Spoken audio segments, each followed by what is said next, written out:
Alors, si on vous pose la question, qu'est-ce qui s'est passé le 7 octobre? Alors, on nous dit il y a eu 1200 Israéliens qui ont été tués. Déjà, on a un grand doute parce que 1200, c'est quand même un chiffre à la louche. Comment un pays aussi sophistiqué, aussi éduqué, avec une telle puissance, est incapable de non compter ses morts ce jour-là? Et puis, la seule chose objective que j'ai vue passer dans les médias, eh bien, c'est quelques jours plus tard, le journal Haaretz a publié une liste de 685 noms avec des âges et des noms. Donc déjà, pour un tribunal, les noms, c'est facile à vérifier. Et si l'on regardait la pyramide des âges, entre 0 et 3 ans, c'est-à-dire des nourrissons, il y en avait 0.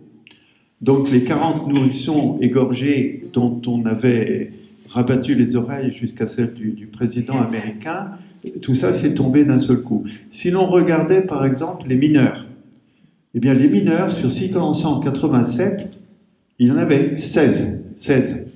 Alors, pour un juge, pour une enquête de police, la question se pose, bon, il y a eu 16 mineurs qui ont été tués, mais qui les a tués?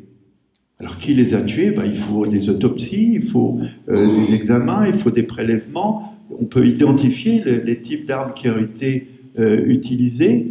Rien de tout ça n'a été fait. Rien de tout ça n'a été fait. Lorsqu'on regarde les images qui existent encore, où l'on voit eh bien, dans ces gentils kibbutz des maisons dont les toits ont disparu alors que les murs sont intacts, on imagine bien qu'il y a une puissance de feu qui venait d'une direction supérieure. Est-ce que véritablement les combattants palestiniens ont fait sauter les toits pour brûler les maisons? Tout ça pose évidemment énormément de questions.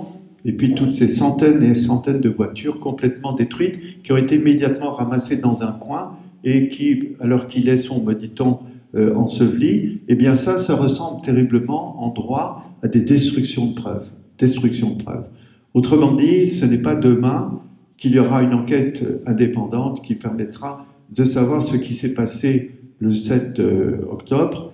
En tout cas, c'est comme ça que le droit, juge, que les cours se déterminent. Ce n'est pas comme ça à la louche, ce n'est pas sérieux.